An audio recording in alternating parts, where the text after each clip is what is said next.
গল্পের বাই অগ্নিলা চ্যানেলে আপনারা শুনছেন বিভূতিভূষণ বন্দ্যোপাধ্যায়ের লেখা উপন্যাস আরণ্যক। আজ রয়েছে এর নবম পর্ব। এক ছড়া নীল ও হলদে হিংলাজের মালা। সত্যি কি খুশি ও গর্বের হাসি দেখিলাম ওর মুখে। ও সভ্য বন্দের মতো ও মনের ভাব গোপন করিতে শিখে নাই। একটি অনাবিল নির্ভেজাল নারী আত্মা ওর এইসব সামান্য জিনিসে অধিকারে উচ্ছ্বসিত আনন্দের ভেতর দিয়া আত্মপ্রকাশ করিতেছে। নারী মনে এসব স্বচ্ছ প্রকাশ দেখিবার সুযোগ আমাদের সভ্য সমাজে বড় একটা ঘটনা। বলুন দেখি কেমন জিনিস? চমৎকার। কত দাম হতে পারে এর বাবুজি? কলকাতায় আপনারা পড়েন তো? কলিকাতায় আমি হিংলাজে মালা পড়ি না, আমরা কেউই পড়ি না। তবুও আমার মনে হলো ইহার দাম খুব বেশি হলেও 6 আনার বেশি নয়। বলিলাম, কত নিয়েছে বলো না? 17 সর্ষে নিয়েছে, জিতিনি। বলিয়া লাভ কি যে সে ভীষণ ঠকিয়াছে। এইসব জায়গায় এইরকম হইবেই। কোনো মিথ্যা কথা আমি নকছিদির কাছে বকুনি খাইয়া ওর মনের এই অপূর্ব আহ্লাদ নষ্ট করিতে যাইব? আমারই অনভিজ্ঞতার ফলে এবছর এমন হইতে পড়িয়াছে। আমার উচিত ছিল ফিরিওয়ালাদের জিনিসপত্রের দরের উপর কড়া নজর রাখা, কিন্তু আমি নতুন লোক এখানে, কি করিয়া জানিব এদেশের ব্যাপার? ফসল মারিবার সময় মেলা হয় তাহাই তো জানিতাম না। আগামী বৎসর যাহাতে এমন ধারা না ঘটে তাহার ব্যবস্থা করিতে হইবে। পরদিন সকালে নকছিদি তাহার 2 স্ত্রী ও পুত্রকন্যা লইয়া এখান হইতে চলিয়া গেল। যাইবার পূর্বে আমার খুব প্রীতি নকছিদি খাজনা দিতে আসিল, সঙ্গে আসিল মঞ্চি। দেখি মঞ্চি গলায় সে হিংলাজে মালা ছড়াটি পড়িয়া আসিয়াছে। হাসি মুখে বলিল, আবার আসবো ভাদ্র মাসে মকাই কাটতে, তখন থাকবেন তো বাবুজি? আমরা জঙ্গলি হরতুগের আচার করি শ্রাবণ মাসে, আপনার জন্য আনবো। মঞ্চুকে বড় ভালো লাগিয়াছিল। চলিয়া গেলে দুঃখিত হইলাম। এবার আমার একটি বিচিত্র অভিজ্ঞতা হইল। মোহনপুরা রিজার্ভ ফরেস্টের দক্ষিণ মাইল 15-20 দূরে একটা বিস্তৃত শাল ও বেনিপাতার জঙ্গল সেবার কালেক্টরে নিলামে ডাক হইবে খবর পাওয়া গেল। আমাদের হেড অফিসে তাড়াতাড়ি একটা খবর দিতে হবে। তার যুগে আদেশ পাইলাম বেরির পাতার জঙ্গল যেন আমি ডাকিয়া লই, কিন্তু তাহার পূর্বে জঙ্গলটা একবার আমার নিজের চোখে দেখা আবশ্যক। কি আছে না জানিয়া নিলাম ডাকিতে আমি প্রস্তুত নই। এদিকে নিলামের দিনও নিকটবর্তী। তার পাওয়া পরদিনই সকালে রওনা হইলাম। আমার সঙ্গে লোকজন খুব ভোরে বাক্স বিছানা ও জিনিসপত্র মাথায় রওনা হইয়াছিল। মোহনপুরা ফরেস্টের সীমানায় কারো নদী পার হইবার সময় তাহাদের সহিত দেখা হইল। সঙ্গে ছিল আমাদের পাটোয়ারি বনোয়ারিলাল। কারো ক্ষীণকায়া পার্বত্য স্রোতস্বিনী হাঁটুখানিক জল ঝিরঝির করিয়া উপল রাশির মধ্য দিয়া প্রবাহিত। আমরা দুজনে ঘোড়া হইতে নামিলাম, নয়তো পিছল পাথরের নুড়িতে ঘোড়া পা হরকাইয়া পড়িয়া যাইতে পারে। দুপারে কটা বালির চড়া, সেখানেও ঘোড়ায় চাপা যায় না। হাঁটু পর্যন্ত বালিতে এমনি ডুবিয়া যায়। অপর পারে করারির জমিতে যখন পৌঁছিলাম তখন বেলা 11টা। বনোয়ারি পাটোয়ারি বলিল, এখানে রান্না বান্না করে নিলে নয় হুজুর, এরপরে জল পাওয়া যায় কিনা ঠিক নেই। নদীর দুপারে জনহীন আরণ্যভূমি, তবে বড় জঙ্গল নয়। ছোটখাটো কেত পলাশ ও শালের জঙ্গল খুব ঘন প্রস্তরাকীর্ণ। লোকজনের চিহ্ন কোনো দিকেই নাই। আহারীদের কাজ খুব সংক্ষেপে সারিলেও সেখান হইতে রওনা হইতে একটা বাজিয়া গেল। বেলা যখন যায় তখনও জঙ্গলে কুলকিনারা নাই। আমার মনে হইল আর বেশি দূর অগ্রসর না হইয়া একটা বড় গাছের তলায় আশ্রয় লওয়া ভালো। অবশ্য বনের মধ্যে ইহার পূর্বে 2টি বন্যগ্রাম ছাড়াইয়া আসিয়াছি। একটার নাম কুলপাল, একটার নাম বুরুটি। কিন্তু সে প্রায় বেলা 3টার সময়। তখন যদি জানা থাকিত যে সন্ধ্যার সময় জঙ্গল শেষ হইবে না, তাহা হইলে সেখানে রাত্রি কাটাইবার ব্যবস্থা করা যাইত। বিশেষ করিয়া সন্ধ্যার পূর্বে জঙ্গল বড় ঘন হইয়া আসিল। আগে ছিল ফাঁকা জঙ্গল, এখন যেন ক্রমেই চারদিক হইতে বড় বড় বনস্পতির দল ভিড় করিয়া সরু সুরি পথটা চাপিয়া ধরিতেছে। এখন যেখানে দাঁড়াইয়া আছি সেখানটাতে তো চারিদিকে বড় বড় গাছ, আকাশ দেখা যায় না।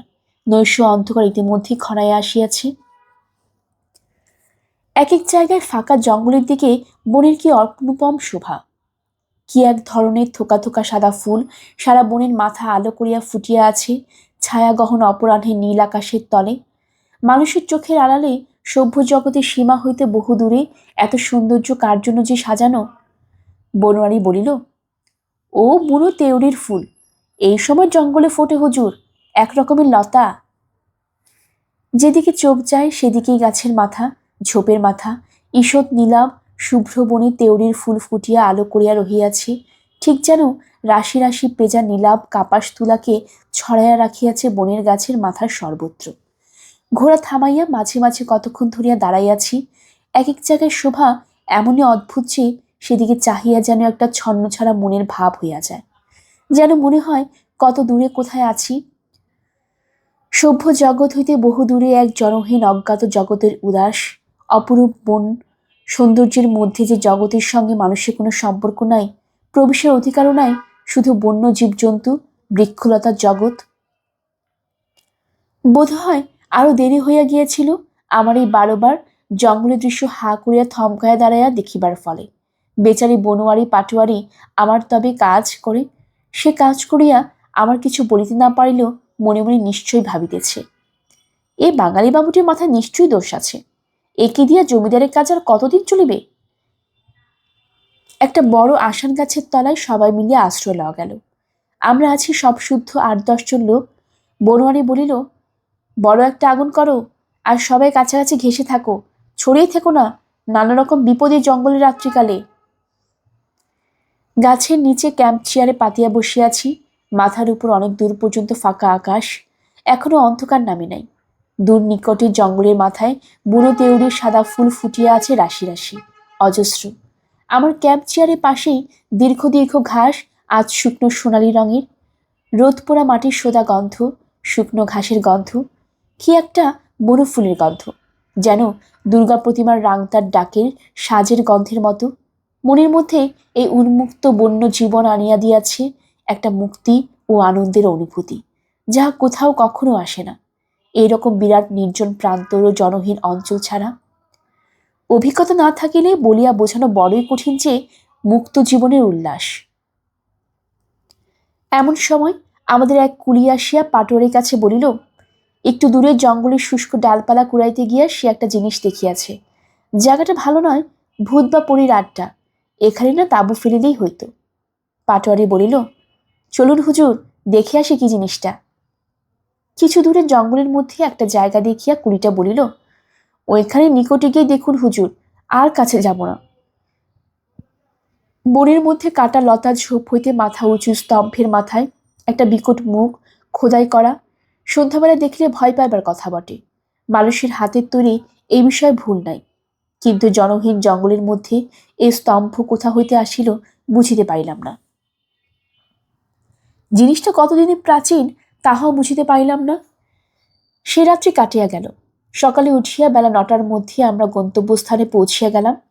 সেখানে পৌঁছিয়া জঙ্গলের বর্তমান মালিকের জৈনিক কর্মচারীর সঙ্গে দেখা হইল। সে আমায় জঙ্গল দেখায় বেড়াইতেছে।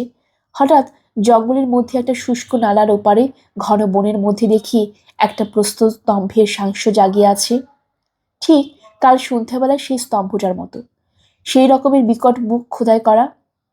আমার সঙ্গে বনোয়ারি পাটোয়ারি ছিল, তাহাকেও দেখাইলাম। মালিকের কর্মচারী স্থানীয় লোক, সে বলিল, ও আরও ৩-৪টা আছে এ অঞ্চলের জঙ্গলের মধ্যে মধ্যে।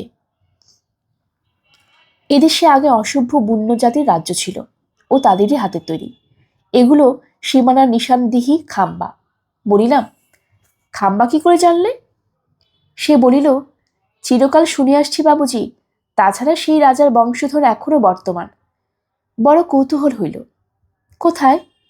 লোকটা আঙ্গুল দিয়ে দেখায় বলিল, এই জঙ্গলের উত্তর সীমানায় একটা ছোট বস্তি আছে, সেখানে থাকেন। এই অঞ্চলে তার বড় খাতির। আমরা শুনেছি উত্তরে হিমালয় পাহাড় আর দক্ষিণে ছোট নাগপুরের সীমানা, পূর্বে কুশি নদী, পশ্চিমে মুঙ্গের। এই সীমানার মধ্যে সমস্ত পাহাড় জঙ্গলের রাজা ছিল ওর পূর্বপুরুষ। মনে পড়িল, পূর্বেও আমার কাছারিতে একবার গনোয়ারি তেওয়ারি স্কুলমাস্টার গল্প করিয়াছিল বটে যে এই অঞ্চলে আদিম জাতীয় রাজার বংশধর এখনো আছে। এদিকে যত পাহাড়ি জাতি তাহাকে এখনো রাজা বলিয়া মানে। এখন সে কথা মনে পড়িল।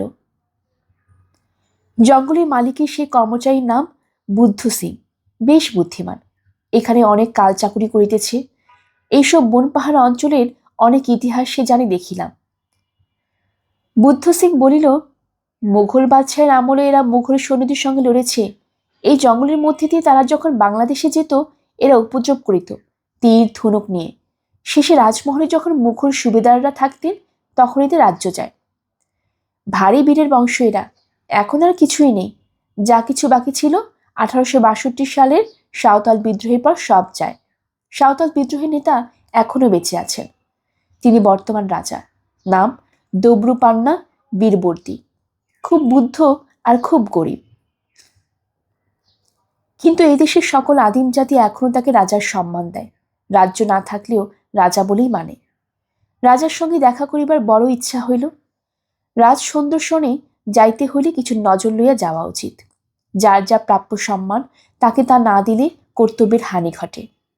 কিছু ফলমূল, গোটা 2 বড় মুরগি বেলা 1টার মধ্যে নিকটবর্তী বস্তি হইতে কিনিয়া আনিলাম। এদিকের কাজ শেষ করিয়া বেলা 2টার পরে বুদ্ধ সিংকে বলিলাম, চলো রাজার সঙ্গে দেখা করে আসি। বুদ্ধ সিং তেমন উৎসাহ দেখাইল না। বলিল, আপনি সেখানে কেন যাবেন? আপনাদের সঙ্গে দেখা করবার উপযুক্ত নয়। পাহাড়ি অসভ্য জাতের রাজা, তাই বলে কি আর আপনাদের সমান সমান কথা বলার যোগ্য বাবুজি? সে তেমন কিছু নয়। তাহার কথা না শুনিয়াই আমি বনোয়ারিলাল রাজধানীর দিকে এগেলাম। তাহাকেও সঙ্গে লইলাম। রাজধানীটা খুব ছোট, 20-25 ঘর লোকের বাস। ছোট ছোট মাটির ঘর, খাপড়ার চাল, পরিষ্কার করিয়া লেপা পোছা, দেওয়ালের গায়ে মাটির সাপ পদ্মলতা প্রতিপিল করা। ছোট ছোট ছেলেরা খেলা করিয়া বেড়াইতেছে, স্ত্রী লোকেরা গৃহকর্ম করিতেছে।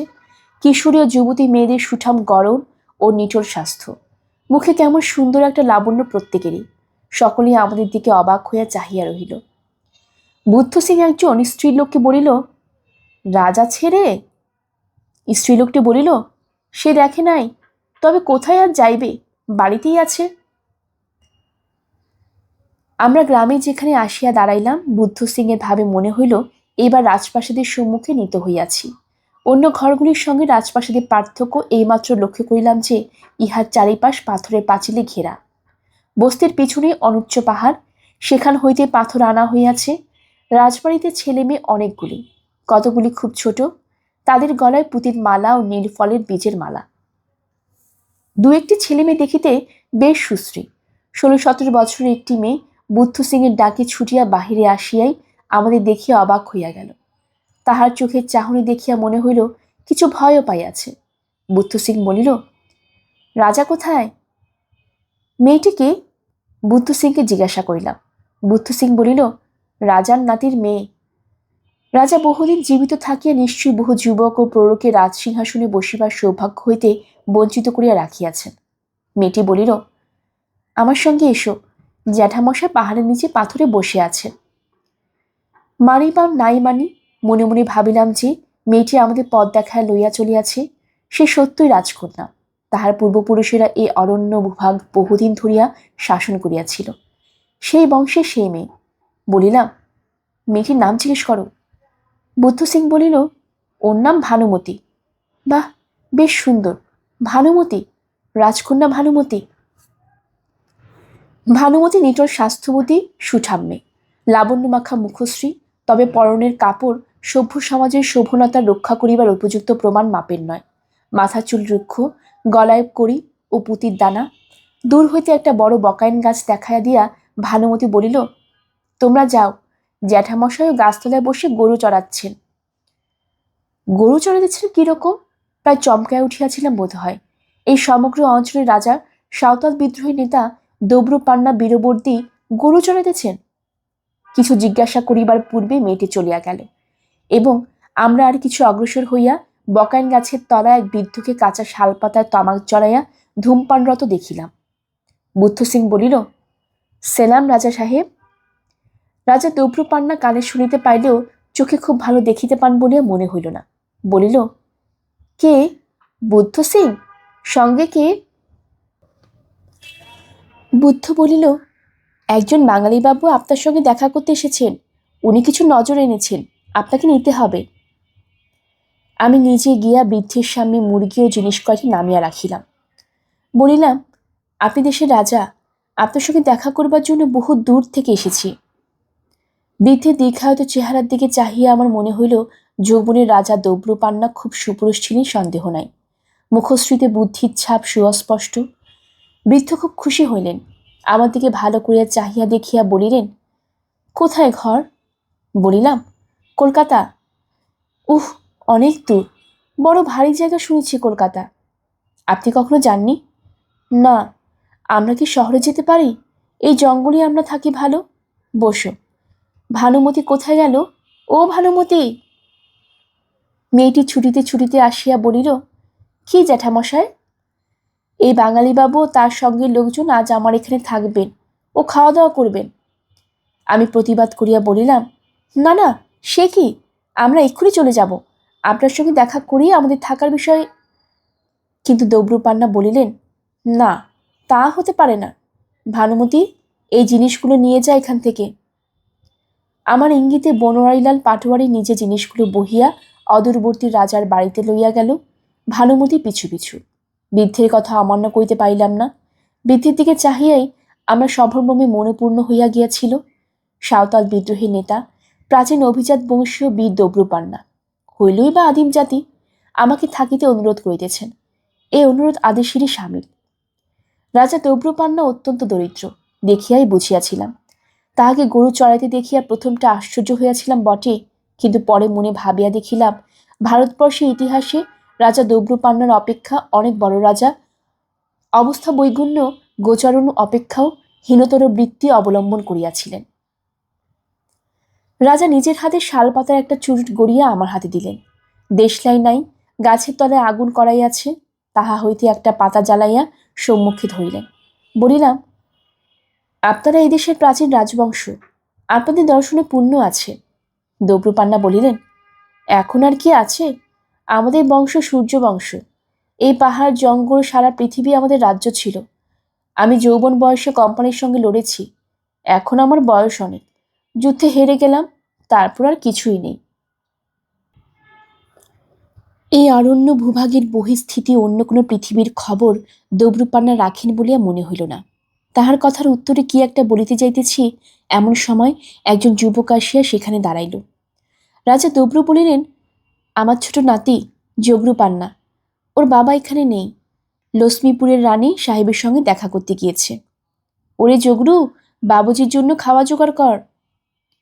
যুবক যেন নবীন শালতরু, পেশিবহুল সবল নধর দেহ। সে বলিল, সজারুর মাংস খান? পরে তাহার পিতামহের দিকে চাহিয়া বলিল, পাহাড়ের ওপরে বনে ফাঁদ পেতে রেখেছিলাম, কাল রাত্রে দুটো সজারু পড়েছে। শুনিলাম রাজার 3টি ছেলে, তাহাদের 8-10টি ছেলে মেয়ে। এই বৃহৎ রাজপরিবার সকলেই এই গ্রামে একত্র থাকে। শিকার ও গোচারণ প্রধান উপজীবিকা। এ বাদে বনের পাহাড়ি জাতিদের বিবাদ বিসংবাদে রাজার কাছে বিচারপ্রার্থী হইয়া আসিলে কিছু কিছু ভেট ও নজরানা দিতে হয়, দুধ, মুরগি, ছাগল, পাখির মাংস বা ফলমূল। বলিলাম, আপনার চাষবাস আছে? দব্রুপান্না গর্বের সুরে বলিলেন, ওসব আমাদের বংশে নিয়ম নেই। শিকার করার মান সকলের চেয়ে বড়, তাও একসময় ছিল বর্ষা নিয়ে শিকার সবচেয়ে গৌরবের। তীর-ধনুকের শিকার দেবতার কাজে লাগে না ও বীরের কাজ নয়। তবে এখন সবই চলে। আমার বড় ছেলে মুঙ্গের থেকে একটা বন্দুক কিনে এনেছে, আমি কখনো ছুঁইনি। বর্ষা ধরে শিকার আসলে শিকার। ভানুমতি আবার আসিয়া একটা পাথরের ভার আমাদের কাছে রাখিয়া গেল। রাজা বলিলেন, তেল মাখুন, কাছেই চমৎকার ঝর্ণা, স্নান করে আসুন সকলে। আমরা স্নান করিয়া আসিলে রাজা আমাদের রাজবাড়ির একটা ঘরে লইয়া যাইতে বলিলেন। ভানুমতি একটা ধামায় চাল ও মেটে আলু আনিয়া দিল। জগরু সজারু ছাড়াইয়া মাংস আনিয়া রাখিল কাঁচা শালপাতা পাত্রে। ভানুমতি আর একবার গিয়া দুধ ও মধু আনিল। আমার সঙ্গে ঠাকুর ছিল না। বনোয়ারি মেটে আলু ছাড়াইতে বসিল। আমি রাঁধিবার চেষ্টায় উনুন ধরাইতে গেলাম, কিন্তু শুধু বড় বড় কাঠের সাহায্যে উনুন ধরানো কষ্টকর। 2-একবার চেষ্টা করিয়া পারিলাম না। তখন ভানুমতি তাড়াতাড়ি একটা পাখির শুকনো বাসা আনিয়া উনুনের মধ্যে পুড়িয়া দিতে আগুন বেশ চলিয়া উঠিল। দিয়াই দূরে সরিয়া দাঁড়াইল। ভানুমতি রাজকন্যা বটে, কিন্তু বেশ অমায়িক স্বভাবের রাজকন্যা, অথচ দিব্য সহজ সরল মর্যাদা জ্ঞান। রাজা দব্রুপান্না সবসময় রান্নাঘরের দুয়ারটি কাছে আসিয়া বসিয়া রহিলেন। আতিথ্যের এতটুকু তরুটি না ঘটে। আহারাদির পর বলিলেন, আমার তেমন বেশি ঘরদরও নেই, আপনাদের বড় কষ্ট হলো। এই বনের মধ্যে পাহাড়ের ওপরে আমার বংশের রাজাদের প্রকাণ্ড বাড়ির চিহ্ন এখনো আছে। আমি বাপ ঠাকুরদার কাছে শুনেছি বহু প্রাচীনকালে ওখানে আমার পূর্বপুরুষেরা বাস করতেন। সেদিন কি আর এখন আছে? আমাদের পূর্বপুরুষের প্রতিষ্ঠিত দেবতা এখনো সেখানে আছেন। আমার বড় কৌতূহল হইল। বলিলাম, যদি আমরা একবার দেখতে যাই তাতে কি কোনো আপত্তি আছে রাজা সাহেব? এ আবার আপত্তি কি? তবে দেখবার এখন বিশেষ কিছু নেই। আচ্ছা চলুন, আমিই যাব। যোগরু, আমাদের সঙ্গে এসো। আমি আপত্তি করিলাম। ৯২ বছরের বৃদ্ধকে আর পাহাড়ে উঠাইবার কষ্ট দিতে মন সইল না। সে আপত্তি টিকিল না। রাজা সাহেব হাসিয়া বলিলেন, ও পাহাড়ে আমার তো প্রায়ই উঠতে হয়। ওর গায়ে আমার বংশের সমাধি স্থান। প্রত্যেক পূর্ণিমায় আমায় সেখানে যেতে হয়। চলুন, সে জায়গাও দেখাবো। উত্তর পূর্ব কোণ হইতে অনুচ্চ শৈলমালা, স্থানীয় নাম ধনঝুরি, এক স্থানে আসিয়া যেন হঠাৎ ঘুরিয়া পূর্বমুখী হওয়ার দরুন একটা খাজের সৃষ্টি করিয়াছে। এই খাজের নিচে একটা উপত্যকা, শৈলসানুর অরণ্য, সারা উপত্যকা ব্যাপিয়া যেন সবুজের ঢেউয়ের মতো নামিয়া আসিয়াছে। যেমন ঝর্ণা নামে পাহাড়ের গা বাহিয়া, অরণ্য এখানে ঘন নয়। ফাঁকা ফাঁকা বনের গাছের মাথায় সুদূর চক্রবাল রেখায় নীল শৈলমালা। বোধ হয় গয়া কি রামগড়ের দিকে যতদূর দৃষ্টি চলে শুধু বনের শীর্ষ।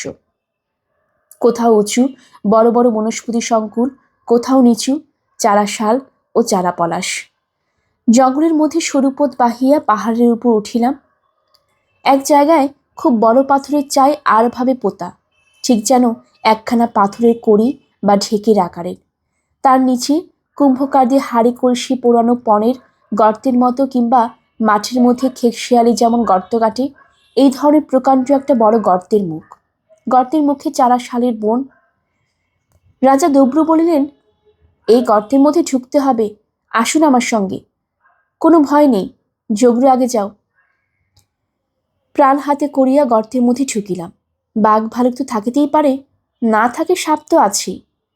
গর্তের মধ্যে হামাগুড়ি দিয়া খানিক দূর গিয়া তবে সোজা হইয়া দাঁড়ানো যায়। ভয়ানক অন্ধকার ভেতরে প্রথমটা মনে হয়, কিন্তু চোখ অন্ধকারে কিছুক্ষণ অভ্যস্ত হইয়া গেলে আর তত অসুবিধা হয় না। জায়গাটা প্রকাণ্ড একটা গুহা, ২০-২২ হাত লম্বা, হাত ১৫ চওড়া। উত্তর দিকে দেয়ালের গায়ে একটা খেকশিয়ালির মতো গর্ত দিয়া খানিক দূর গেলে দেওয়ালের উপরে ঠিক একই রকম একটা গুহা আছে, কিন্তু সেটাতে আমরা ঢুকিবার আগ্রহ দেখাইলাম না। গুহার ছাদ বেশি উঁচু নয়, একটা মানুষ সোজা হয়ে দাঁড়াইয়া হাত উঁচু করলে ছাদ ছুঁতে পারে। চামসে ধরনের গন্ধ গুহার মধ্যে, বাদুড়ের আড্ডা, এছাড়া ভাম, শৃগাল, বনবিড়াল প্রভৃতি থাকে শোনা গেল। বনোয়ারি পাটোয়ারি চুপি চুপি বলিল, হুজুর চলুন বাইরে, এখানে আর বেশি দেরি করবেন না। ইহাই নাকি দব্রুপান্নার পূর্বপুরুষদের দুর্গপ্রাসাদ। আসলে ইহা একটি বড় প্রাকৃতিক গুহা। প্রাচীনকালে পাহাড়ের উপরের দিকে মুখওয়ালা এই গুহায় আশ্রয় লইলে শত্রু আক্রমণ হইতে সহজে আত্মরক্ষা যাইত। রাজা বলিলেন, এর আরেকটা গুপ্তমুখ আছে, সে কাউকে বলার নিয়ম নয়। সে কেবল আমার বংশের লোক ছাড়া কেউ জানে না। যদিও এখন এখানে কেউ বাস করে না, তবুও এই নিয়ম চলে আসছে বংশে। গুহাটা হইতে বাহির হইয়া ধরে প্রাণ আসিল। তারপর আরো খানিকটা উঠিয়া এক জায়গায় প্রায় ১ বিঘা জমি জুড়িয়া বড় বড় সরু মোটা ঝুড়ি নামাইয়া পাহাড়ের মাথার অনেকখানি ব্যাপী একটা বিশাল বটগাছ। রাজা দব্রুপান্না বলিলেন, জুতো খুলে চলুন মেহেরবাড়ি করে। বটগাছ তলা যেন চারিধারে বড় বড় খাটনা বাটা, শিলের আকারে পাথর ছড়ানো। রাজা বলিলেন, ইহাই তাহার বংশের সমাধি স্থান। এক একখানা পাথরের তলায় এক একটা রাজবংশীয় লোকের সমাধি। বিশাল বটতলার সমস্ত স্থান জড়িয়া সেই রকম বড় বড় শিলাখণ্ড ছড়ানো। কোনো কোনো সমাধি খুবই প্রাচীন, দুদিক হইতে ঝুড়ি নামিয়া যেন সেগুলিকে সারাশির মতো আটকাইয়া ধরিয়াছে। সেই সব ঝুড়ি আবার গাছের গুড়ির মতো মোটা হইয়া গিয়াছে।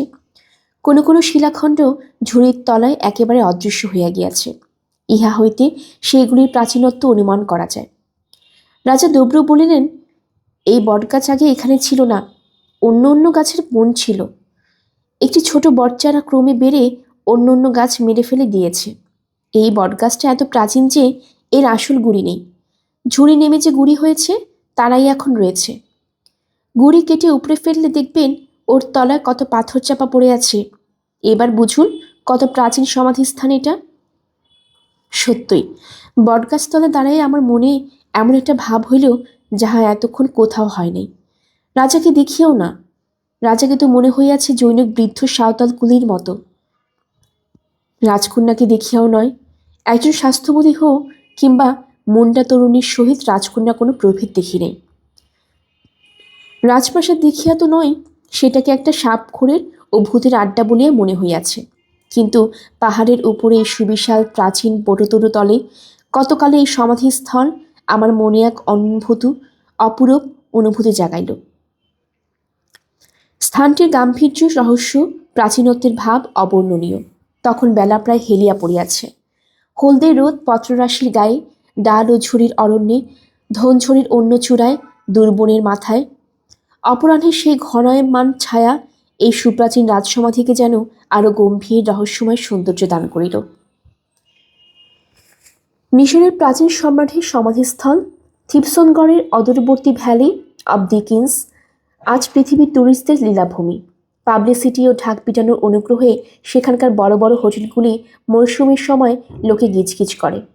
ভ্যালি অব দ্য কিংস অতীতকালে কুয়াশা যত না অন্ধকার হইয়াছিল, তার অপেক্ষাও অন্ধকার হইয়া যায় দামি সিগারেট ও চুরুটের ধোঁয়ায়। কিন্তু তার চেয়ে কোনো অংশে রহস্যে ও সপ্তষ্ঠর মহিমায় কম নয় সুদূর অতীতের এই অনার্য নিপীড়িতদের সমাধিস্থল। ঘন অরণ্যভূমির ছায়ায় শৈলশ্রেণীর অন্তরালে যা চিরকাল আত্মগোপন করিয়া আছে ও থাকিবে। এদের সমাধিস্থলে আড়ম্বর নাই, পালিশ নাই, ঐশ্বর্য নাই। মিশরীয় ধনী ফেরাওদের কীর্তির মতো কারণ ছিল এরা দরিদ্র। এদের সভ্যতা ও সংস্কৃতি ছিল মানুষদের আদিম যুগের অশিক্ষিত পটু সভ্যতা ও সংস্কৃতি। নিতান্ত শিশু মানবের মন লইয়া ইহারা রচনা করিয়াছে ইহাদের গুহনিহিত রাজপ্রাসাদ, রাজসমাধি, সীমানা জ্ঞাপক খুঁটি। সেই অপরাহ্নের ছায়া পাহাড়ের উপর সেই বিশাল তরুতলে দাঁড়াইয়া যেন সর্বব্যাপী শাশ্বত কালের পিছন দিকে বহুদূরে অন্য এক অভিজ্ঞতার জগৎ দেখিতে পাইলাম। পৌরাণিক ও বৈদিক যুগেও যার তুলনায় বর্তমানে পর্যায়ে পড়িয়া যায়। দেখিতে পাইলাম যাযাবর আর্যগণ উত্তর পশ্চিম গিরিবর্ত অতিক্রম করিয়া স্রোতের মতো অনার্য আদিম জাতি শাসিত প্রাচীন ভারতে প্রবেশ করিতেছেন। ভারতের পরবর্তী যা কিছু ইতিহাস, এই আর্য সভ্যতার ইতিহাস বিজিত অনার্য জাতিদের ইতিহাস কোথাও লেখা নাই, কিংবা সেই লেখা আছে এইসব গুপ্ত গিরিগুহায়, অরণ্যানীর অন্ধকারে, চূর্ণায়মান অস্থি কঙ্কালের রেখায়। সে লিপির পাঠ্যধার করিতে বিজয় আর্যজাতি কখনো ব্যস্ত হয় নাই। আজও বিজিত হতভাগ্য আদিম জাতিগণ তেমনি অবহেলিত, অবমানিত, উপেক্ষিত। সভ্যতা দর্পে আর্যগণ তাহাদের দিকে কখনো ফিরিয়া চাহে নাই, তাহাদের সভ্যতা বুঝিবার চেষ্টা করে নাই, আজও করে না। আমি বনোয়ারির সেই বিজয়ী জাতির প্রতিনিধি। বৃদ্ধ দব্রুপান্না, তরুণ যুবক জগরু, তরুণী কুমারী ভানুমতী সে বিজিত পদদলিত জাতির প্রতিনিধি। উভয় জাতি আমরা এই সন্ধ্যার অন্ধকারে মুখোমুখি দাঁড়াইয়া আছি। সভ্যতার গর্বে, উন্নত নাসিক আর্যক্রান্তির গর্বে আমি প্রাচীন অভিজাত বংশীয় দব্রুপান্নাকে বৃদ্ধ সাঁওতাল ভাবিতেছি। রাজকন্যা ভানুমতীকে মুন্ডাকুলি রমণী ভাবিতেছি। তাদের কত আগ্রহের গর্বের সহিত প্রদর্শিত রাজপ্রাসাদকে অনার্য সুলভ আলো, বাতাসহীন গুহাবাস, সাপ ও ভূতের আড্ডা বলিয়া ভাবিতেছি। ইতিহাসের এই বিরাট ট্র্যাজেডি যেন আমার চোখের সম্মুখে সেই সন্ধ্যায় অভিনীত হইল। সে নাটকে কুশীলগণ একদিকে বিজিত উপেক্ষিত দরিদ্র অনার্য নিপীড়িত দব্রুপান্না, তরুণী অনার্য রাজকন্যা ভানুমতী, তরুণ রাজপুত্র জগরুপান্না, একদিকে আমি আর পাটোয়ারি বনোয়ারিলাল ও আমার পথপ্রদর্শক বুদ্ধ সিং। ঘনায়মন সন্ধ্যার অন্ধকারে রাজসমাধি ও বটতরুতল আবৃত হইবার পূর্বে আমরা সেদিন পাহাড় হইতে নামিয়া আসিলাম। নামিবার পথে এক স্থানের জঙ্গলের মধ্যে একখানা খাড়া সিঁদুর মাখা পাথর, আশেপাশে মানুষের হস্তরোপিত গাঁদা ফুলের ও সন্ধ্যামণি ফুলের গাছ, সামনে আরেকখানা বড় পাথর, তাতেও সিঁদুর মাখা। বহুকাল হইতে নাকি এই দেবস্থান এখানে প্রতিষ্ঠিত। রাজবংশের ইনি কুলদেবতা। পূর্বে এখানে নরবলি হইত, সম্মুখে বড় পাথরখানি যুগরূপে ব্যবহৃত হইত। এখন পায়রা ও মুরগি বলে প্রদত্ত হয়। জিজ্ঞাসা করিলাম, কি ঠাকুরিনী? রাজা দব্রু বলিলেন, টারবারু বুনো মহিষের দেবতা। মনে পড়িল গত শীতকালে গনু মাহতার মুখে শোনা সেই গল্প। রাজা দব্রু বলিলেন, টারবারু বড় জাগ্রতা দেবতা। তিনি না থাকলে শিকারিয়া চামড়া ও শিঙের লোভে বুনো মহিষের বংশ নির্বংশ করে ছেড়ে দিত। উনি রক্ষা করেন। ফাঁদে পড়বার মুখে তিনি মহিষের দলের সামনে দাঁড়িয়ে হাত তুলে বাধা দেন। কত লোক দেখেছে। এই অরণ্যচারে আদিম সমাজে দেবতাকে সভ্য জগতে কেউই জানে না, জানেও না, কিন্তু ইহা যে কল্পনা নয়, এবং এই দেবতা যে সত্যই আছেন তাহা সত্যই মনে উদয় হইয়াছিল সেই বিজন বনজন্তু অধ্যুষিত অরণ্য ও পর্বত অঞ্চলের নিবিড় সৌন্দর্য ও রহস্যের মধ্যে বসিয়া। অনেকদিন পরে কলিকাতায় ফিরিয়া একবার দেখিয়াছিলাম বড় জজারে। জ্যৈষ্ঠ মাসে ভীষণ গরমের দিনে এক পশ্চিমা গাড়োয়ান বিপুল বোঝাই গাড়ি মহিষ দুটাকে প্রাণপণে চামড়ার পাচন দিয়া নির্মমভাবে মারিতেছে। সেই দিন মনে হইয়াছিল, হায় দেবটারবারও, এই তো ছোট নাগপুর কি মধ্যপ্রদেশের অরণ্যভূমি নয়। এখানে তোমার দয়ালু হস্ত এই নির্যাতিত পশুকে কি করিয়া রক্ষা করিবে? এই বিংশ শতাব্দী আচ্য সভ্যতা দৃপ্ত কলিকাতা, এখানে বিজিত আদিম রাজা দব্রুপান্নার মতোই তুমি অসহায়। আমি নওয়াদা হইতে মোটর বাস ধরিয়া গয়া বাসিব বলিয়া সন্ধ্যার পরে রওনা হইলাম। বনোয়ারি আমাদের ঘোড়া লইয়া তাবতে ফিরিল। আসিবার সময় আর একবার রাজকুমারের ভানুমতির সহিত দেখা হইয়াছিল। সে একবারে মহিষের দুধ লইয়া আমাদের জন্য দাঁড়াইয়াছিল রাজবাড়ির দ্বারে। একদিন রাজু পাড়ে কাছারিতে খবর পাঠাইল যে বুনো শুকুরের দল তাহার চীনা ফসলের খেতে প্রতি রাত্রি উপদ্রব করিতেছে। তাহাদের মধ্যে কয়েকটি দাঁতওয়ালা ধারী শুকুরের ভয়ে সে কানিস্ত্র পিটানো ছাড়া অন্য কিছু করিতে পারে না। কাছারি হইতে ইহার প্রতিকার না করলে তাহার সমুদয় ফসল নষ্ট হইতে বসিয়াছে শুনিয়া নিজেই বৈকালের দিকে বন্দুক লইয়া গেলাম। রাজুর কুটির ও জমির নাড়া বৈহারে ঘন জঙ্গলের মধ্যে, সেদিকে এখনো লোকের বসবাস হয় নাই। ফসলের ক্ষেতের পত্তনও খুব কম হইয়াছে, কাজেই বন্য জন্তুর উপদ্রব বেশি। দেখি রাজু নিজের ক্ষেতে বসিয়া কাজ করিতেছে। আমায় দেখিয়া কাজ ফেলিয়া ছুটিয়া আসিল। আমার হাত হইতে ঘোড়ার লাগাম লইয়া নিকটের একটা হরিতকি কাছে ঘোড়া বাঁধিল। বলিলাম, কই রাজু, তোমায় যে আর দেখি নে, কাছারির দিকে যাও না কেন? রাজুর খুপড়ির চারিদিকে দীর্ঘকাশের জঙ্গল, মাঝে মাঝে কেদো ও হরিতকি গাছ। কি করিয়াছে এই জনশূন্য বনে সে একা থাকে? এই জঙ্গলে কাহারও সহিত দিনান্তে একটি কথা বলিবার উপায় নাই। অদ্ভুত লোক বটে। রাজু বলিল, সময় কই পাও যে? কোথায় যাব হুজুর? ক্ষেতের ফসল চোখে দিতেই প্রাণ বেরিয়ে গেল, তার উপর মহিষ আছে। 3টি মহিষ চড়াইতেও 1.5 বিঘা জমির চাষ করিতে এত কি ব্যস্ত থাকে যে সে লোকালয়ে যাইবার সময় পায় না। এ কথা জিজ্ঞাসা করিতে যাইতেছিলাম, কিন্তু রাজু আপনা হইতে তাহার দৈনন্দিন কাজে যে তালিকা দিল, তাহাতে দেখিলাম তাহার নিঃশ্বাস ফেলিবার অবকাশ না থাকার কথা। ক্ষেত খামারে কাজ, মহিষ চড়ানো, দোয়া মাখন তলা, পূজা অর্চনা, রামায়ণ পাঠ, রান্না খাওয়া শুনিয়া যেন আমারই হাঁপ লাগিল। কাজের লোক বটে রাজু, ইহার উপর নাকি সারা রাত জাগিয়া ক্যানিস্টা পিটাইতে হয়। বলিলাম, শুকর কখন বেরোয়? তার তো কিছু ঠিক নেই হুজুর, তবে রাত হলে বেরোয় বটে। একটু বসুন, দেখবেন কত আসে। কিন্তু আমার কাছে সর্বাপেক্ষা কৌতূহলের বিষয়, রাজু একা এই জনশূন্য স্থানে কি করিয়া বাস করে। কথাটা জিজ্ঞাসা করিলাম। রাজু বলিল, অভ্যাস হয়ে গিয়েছে বাবুজি, বহুদিন এমনভাবেই আছি। কষ্ট তো হয় না, বরং আপন মনে বেশ আনন্দ থাকি। সারাদিন খাটি, সন্ধ্যাবেলা ভজন গাই, ভগবানের নাম নেই, বেশ দিন কেটে যায়।